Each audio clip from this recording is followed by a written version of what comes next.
Next हम यहाँ पे मोटार एंड लाइम कि यहाँ पे 3rd to 4th क्लासेस के बारे में डिस्कस करने वाले हैं।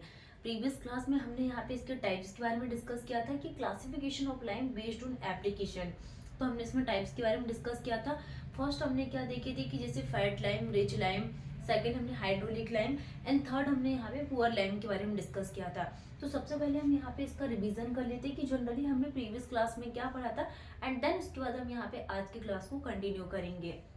तो हमने प्रीवियस क्लास में क्या देखा था कि classification of line based on application, classification of line,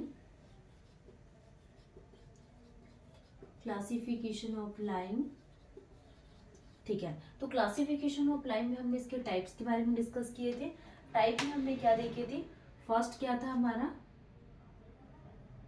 classification of line based on application में first is the fat line. Fat lime को ही क्या बोला जाता है, rich lime, fat lime, rich lime, pure lime, और प्योर लाइम को ही क्या बोला जाता है, वाइट लाइम, ठीक है। नेक्स्ट हम बात करने वाले हैं हाइड्रोलिक लाइम के बारे में। Fat lime, rich lime, pure lime, white lime and next हम बात करने वाले हैं हाइड्रोलिक, हाइड्रोलिक लाइम। तो जनरली हाइड्रोलिक लाइम को 3 पार्ट में डिवाइडेड किया गया है। First is the eminently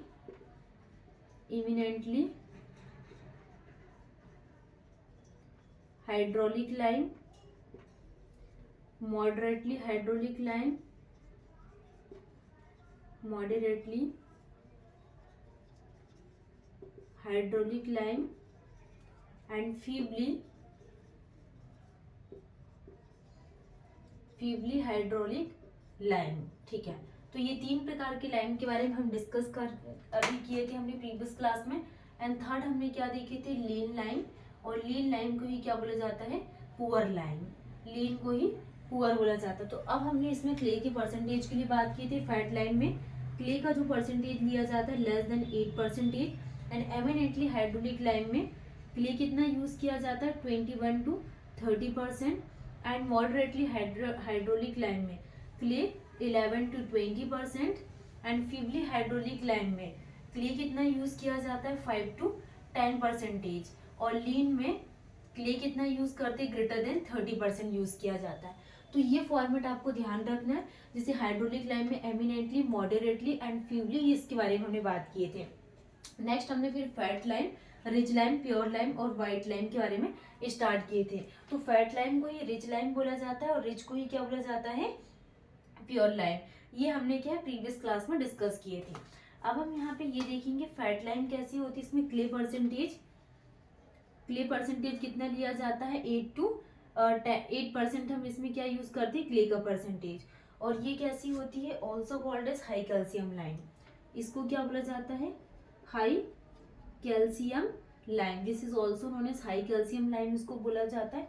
and completely slaked in few hour. ये पूरी कितने टाइम में स्लैग्ड हो जाती है, फ्यू आवर्स में। उसमें जो स्लैकिंग एक्शन रहता है ये भी क्या रहता है, मोर रहता है। Slaking action is clay percentage is 8%, this is also known as high calcium lime. Slaking action is more and जो स्लैकिंग एक्शन है वो फ्यू आवर्स में कंप्लीट हो जाती है। वॉल्यूमेट्रिक एक्सपांसन जो होता है ये 2 to 2.5 टाइम्स में कंप्लीट हो जाता है। एंड इसका जो कलर होता है bright white, hence used for, हम इसका यूज किस लिए कर सकते हैं, जैसे कि वाइट वॉशिंग में यूज करते हैं। वाइट वॉशिंग है, पुट्टी एंड पुनिंग के लिए इसका यूज किया जाता है। और plumbing work for aesthetic view, plumbing work for aesthetic view, इसके लिए हम किसका यूज करते हैं, फैट लाइम का, जिसमें calcium percentage 8%, high calcium lime, slaking action is more, volumetric expansion 2 to 2.5 times and use for white washing, putty पुनिंग के लिए और प्लम्बिंग वर्क के लिए इसका यूज किया जाता है, फैट रिच लाइम के लिए। नेक्स्ट हमने यहाँ पे वाइट वॉशिंग के लिए बात किए थे। एंड सेकेंड हमने क्या देखा था, हाइड्रोलिक लाइम के बारे में।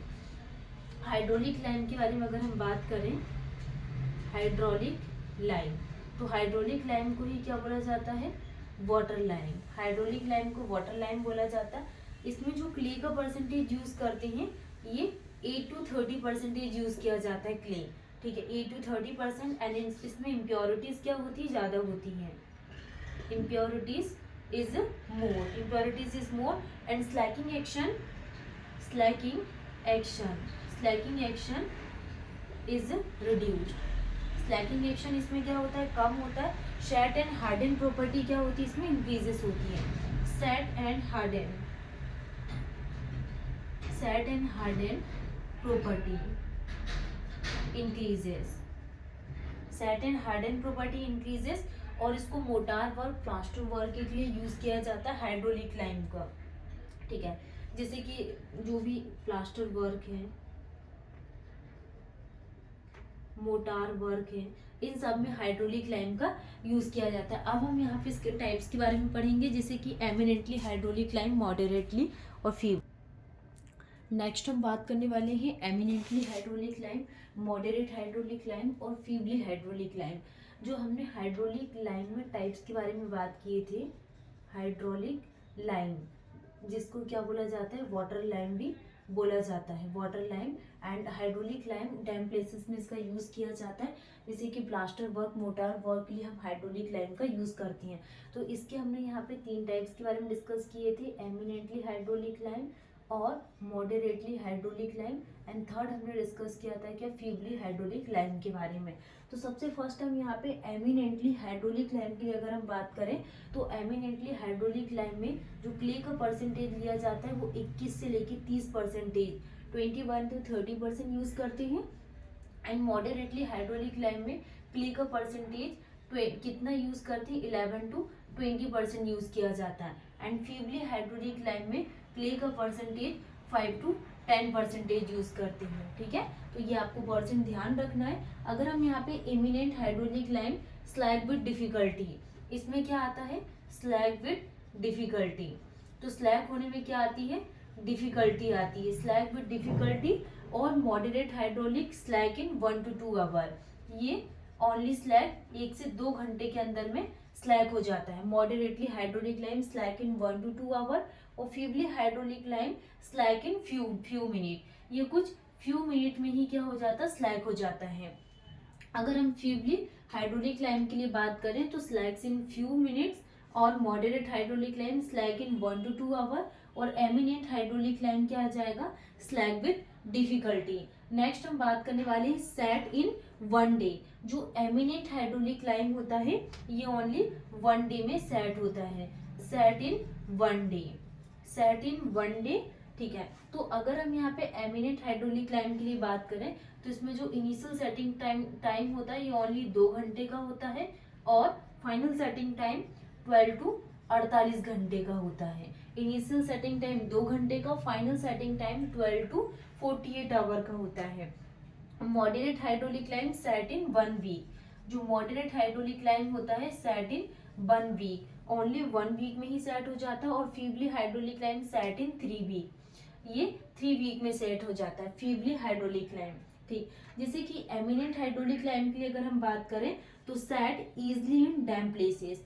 जो एमिनेंट हाइड्रोलिक लाइम है ये डैम प्लेसेस में इजली सेट हो जाता है, और moderate hydraulic lime set medium in dam places. जो मीडियम डैम प्लेसेस होता है उसमें सेट होता है. और feebly hydraulic lime set difficulty in dam places. Dam places में सेट होने में इसमें डिफिकल्टीज आती है फीबली हाइड्रोलिक लाइम में. Used for all superior quality structural work. जो भी सुपीरियर स्ट्रक्चरल वर्क होता है इसके लिए हम एमिनेंट हाइड्रोलिक लाइम का यूज करते हैं. और जो ऑर्डिनरी मैसनरी वर्क के लिए हम मॉडरेट हाइड्रोलिक लाइम का यूज करते हैं. और जैसे कि अगर हम यहाँ पे फाउंडेशन वर्क के लिए बात करें, पुअर क्वालिटी वर्क के लिए फीबली हाइड्रोलिक लाइम का यूज किया जाता है. तो एक बार और हम ये ध्यान रख लेते हैं इंपॉर्टेंट चीजें, जैसे कि एमिनेंट हाइड्रोलिक लाइम के लिए इनिशियल टाइम पूछा है, ये कितने में सेट होता है, set in 1 day. Initial setting time 2 hour का होता है, और final setting time 12 to 48 hours का. और मॉडरेट में set in 1 week, and feebly set in 3 week. ठीक है, जैसे कि इसका यूज हम यहाँ पे सुपीरियर क्वालिटी स्ट्रक्चरल वर्क के लिए यूज करते हैं, एंड मॉडरेट को ऑर्डिनरी मशीनरी वर्क के लिए यूज किया जाता है, और फीबली फाउंडेशन वर्क और पुअर क्वालिटी वर्क के लिए यूज करते हैं. और क्ले परसेंटेज 21 से 30%, इसमें 11 to 20%, एंड फीबली 5 to 10%. इसमें स्लैकिंग एक्शन डिफिकल्टी आती है, और ये 1 से ओनली 1 to 2 आवर्स में स्लैक हो जाता है मॉडरेट, और feebly slake in few minutes. ठीक है, तो ये पॉइंट्स आपको ध्यान रखना है। Clay percentage in lime as near to 30%। Clay कितना रहता है, lime 30% resemble the natural cement और रोमन सीमेंट इसको बोला जाता। तो ये हमने यहाँ पे टाइप्स के बारे में डिस्कस किए हैं। आज की क्लास में हमने क्या है, पूरे लाइम के टाइप के बारे में डिस्कस किया कि लाइम जनरली कितने टाइप के होते हैं एंड किस प्रकार की लाइम हम कंस्ट्रक्शन में यूज करते हैं। तो फर्स्ट हमने क्या देखे थे, फैट लाइम के बारे में। और फैट लाइम को क्या बोला जाता है, रिच लाइम। और rich lime is also known as white lime. और व्हाइट लाइम को ही क्या बोला जाता है, प्योर लाइम। व्हाइट लाइम को ही क्या बोला जाता है, प्योर लाइम बोला जाता है। नेक्स्ट हम यहाँ पे हाइड्रोलिक लाइम के लिए बात करेंगे। Hydraulic lime, hydraulic lime. Hydraulic lime generally 3 type की होती है। First is the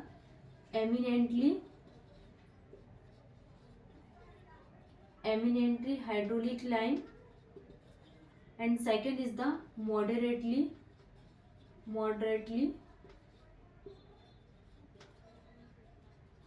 hydraulic lime, eminently, moderately and third is the feebly hydraulic lime, feebly hydraulic lime। ठीक है, नेक्स्ट हम बात करने वाले हैं क्या, थर्ड क्या होता है, लीन और पुअर। लीन और या फिर पुअर हाइड्रोलिक लाइम इसको बोला जाता है। तो हमने fat lime, rich lime, white lime और प्योर लाइम में क्ले के लिए बात की थी। क्ले लेस देन 8% एंड इसमें कितना यूज किया जाता है, 21 to 30%। और मॉडरेट हाइड्रोलिक लाइम में कितना यूज करते हैं, 11 to 20%। एंड फीबली में कितना यूज करते हैं, 5 to 10%। और लीन और पुअर में ग्रेटर देन 30% यूज किया जाता है। तो ये हमने पूरे टाइप्स के बारे में डिस्कस किए थे। सबसे फर्स्ट में हमने fat lime, rich lime, white lime, poor lime के बारे में डिस्कस किए।